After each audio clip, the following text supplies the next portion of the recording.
Hello, ladies and gentlemen. Yes, Zeke here again today to bring you another episode of, well, Scrolls. Scrolls Multiplayer, I guess I'm calling it, because I don't really want to call it Let's Play, because I don't want to guarantee like 50 episodes of this. I just want to do it occasionally. But anyways, today I have actually built a new deck. And if I go to load deck here and do Ramshackle, you might notice that I have a two-color deck, which I will now organize. So this deck is pretty much just something I cobbled together out of the cards I could find, very low casting cost for energy, because I think that energy actually is the best deck in this so far. I'm not saying it's unbalanced, I'm saying that all card games kind of favor one or the other at some point or with some sort of build. So I decided to try a dual color energy deck, Energy Order. Now so far I have lost every game I've played with it because I only have 25 energy cards. So I'm not thinking I'm going to win this one, but I will try. And I'll show off a dual deck and show you how it works, because there are some things that kind of surprised me.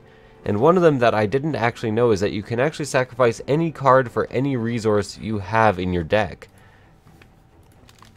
For instance,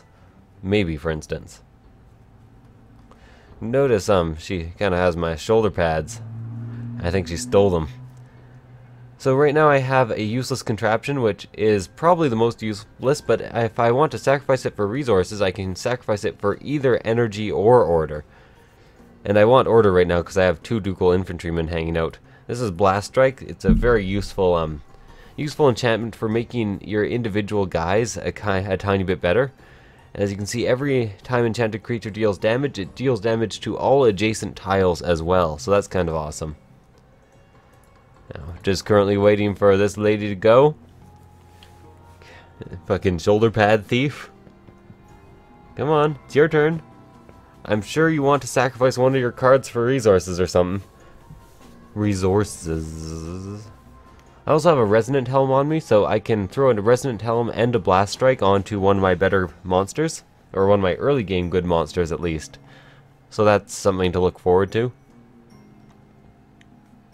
Just play a card. It's your turn? No, I'm not going to be that rude. I'll wait for them to time out if I have to. Oh, it's my turn.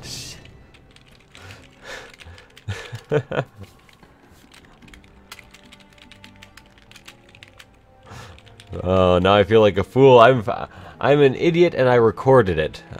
Then again, that kind of describes what I do all the time. So now I have a Desert Memorial. So if I were to sacrifice for a single one of these, then I could play the Desert Memorial and I could have 3 resources for the next turn and then 4. So I could have Blast Strike and Ducal Infantryman out on the same turn. So I think that's a good idea, unless he somehow manages to destroy this, he or she. Can't really tell. You can never tell by avatars, you know. Design an avatar whatever gender, doesn't matter. Nothing really matters, anyone can see. I should really start ending my turns before I start getting mad at them for not going. Or before I start just talking to you guys ad infinitum. So right now, the cards she has out, I'm just going to call her she because it's a female avatar. It can increase attack by 1 instead of actually going. And this one, when Dusk Hunter deals damage to a creature with 3 or less health, that creature is destroyed. It pretty much has Death Touch, or the equivalent of. So that is not entirely fun. Let's go ahead and... I want to keep my flip out. You have 2 health. When do you go? In 2 more turns, huh? So let's sacrifice you for energy. I can flip this out of my way. So I'm going to sacrifice you for more energy. Then I'm going to go ahead and play a Ducal Infantryman with Blast Strike. And that will be it for my turn. So I'm not too nervous about losing this guy. She could burn me or manage to get an attack up, down. An attack up, down. Lovely. I'd be good at talking things. So apparently she just wants to go for straight up damage on the towers. Can't really blame her for it. And also playing Clock Library. The Clock Library is kind of an underrated card by some people. It's a lot of draw power. It costs a lot, but you end up floating a lot of resources in this anyway, so it doesn't really matter. So I'm going to go ahead and play a second Ducal Infantryman here. And then I didn't realize that that would actually disable me from flipping. So let's go ahead and back both these guys up. And also play a Copper Automaton, so he can't actually attack through here. This is a ranged attacker? Yep. Kind of a sniper too as well. I also have the Crown of Strength here, so I can just keep stacking things on top of that. I'm glad I drew an energy card that costs 2, because things could have gone poorly for me there. So that's kind of unfortunate. He's going to kill this because it has less than 3.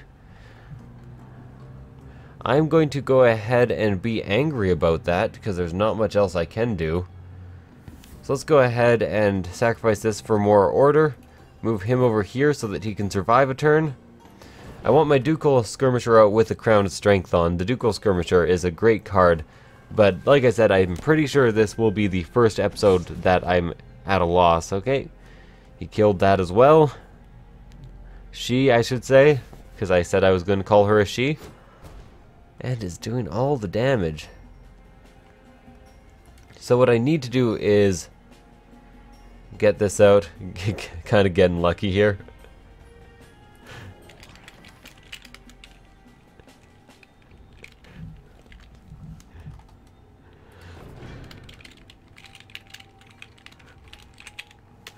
Yeah, I don't necessarily believe they're getting lucky. I'm playing what I consider a bad deck. Not to mention, I don't have like an over fondness for myself in terms of how good I am at strategy games. I am fairly aware that I suck.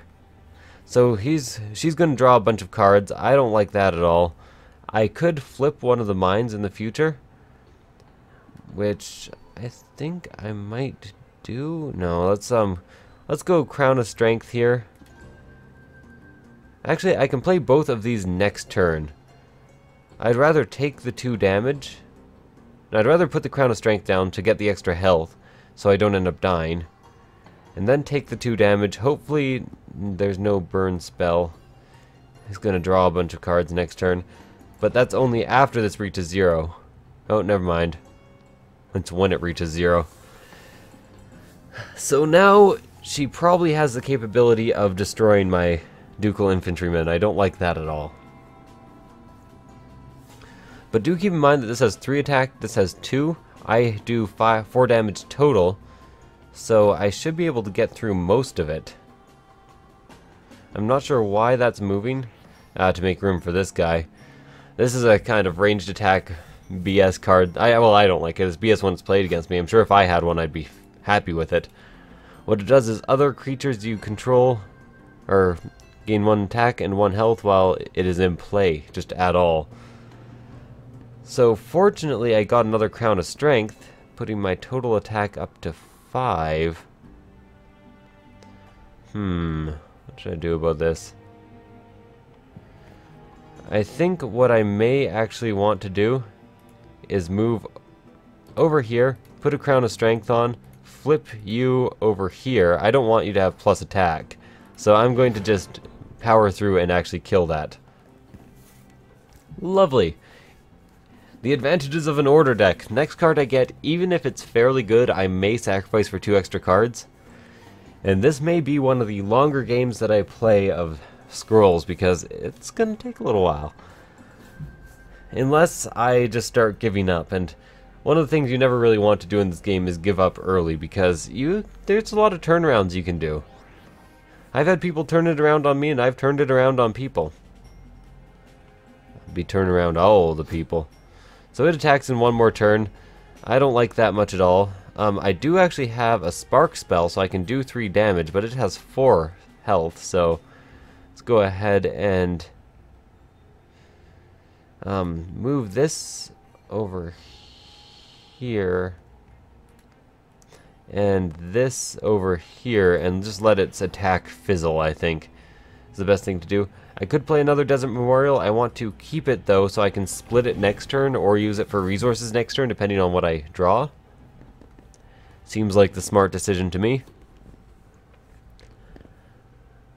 So I really don't like those libraries, because look at how many cards she has in her hand now. 4 cards! That's a huge card advantage on me. Probably a lot of really useful stuff, too. Oh god, yeah. I hate it when I'm right.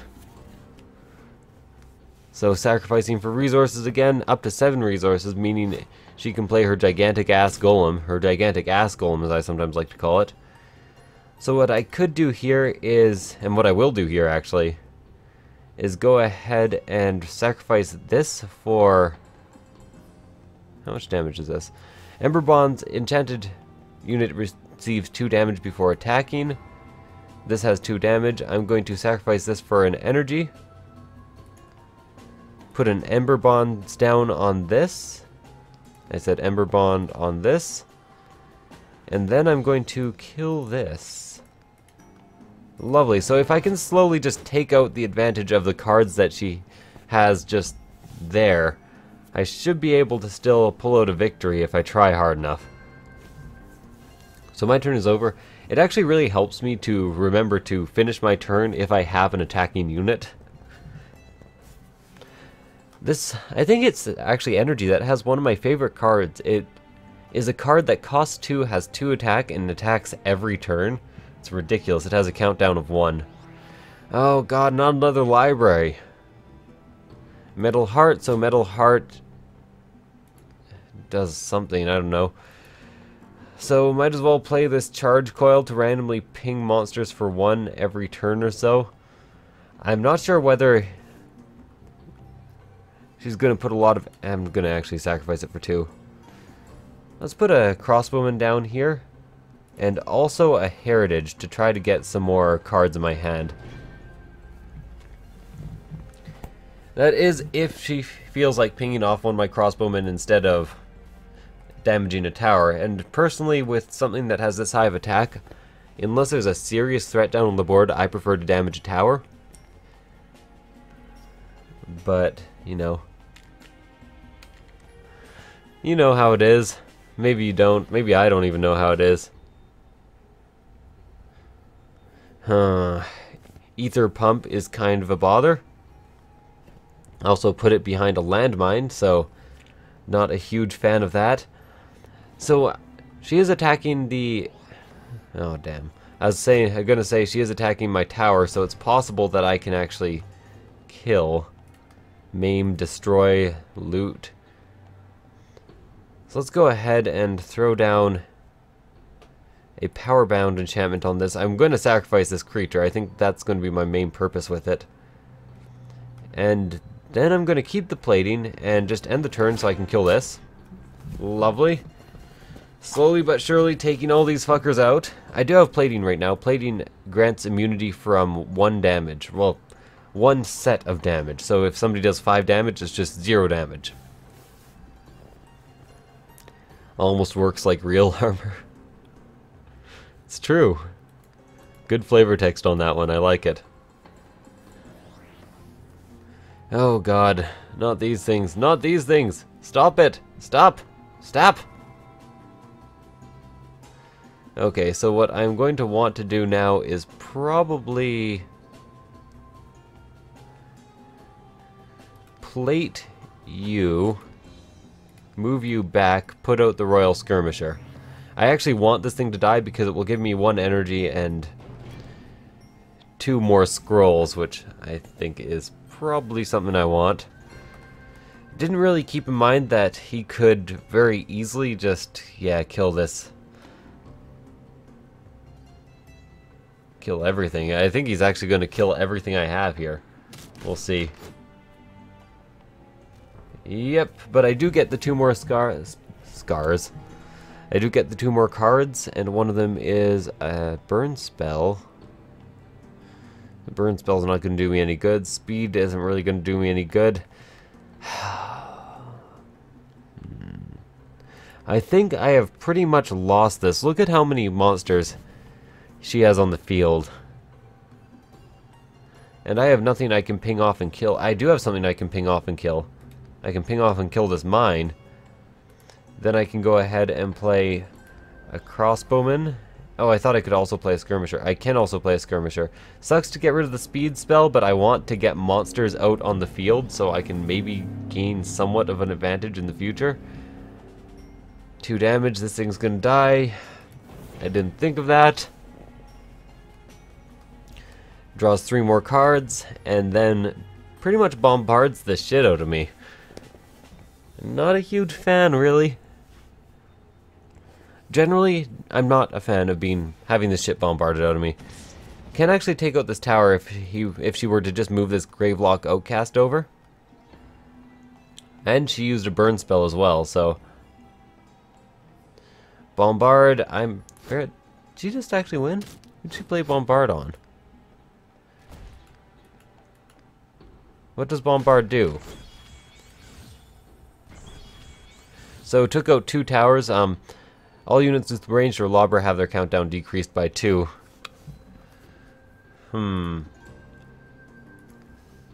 So I'm pretty much entirely fucked. I have Royal Vanguard here. Might as well destroy this. It's my weakest tower currently, even though he can destroy this just by moving these 2 over simultaneously. So I have to say pretty much GG.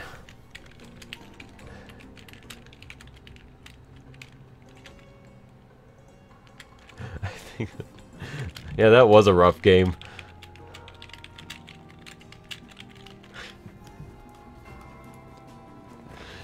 Yeah.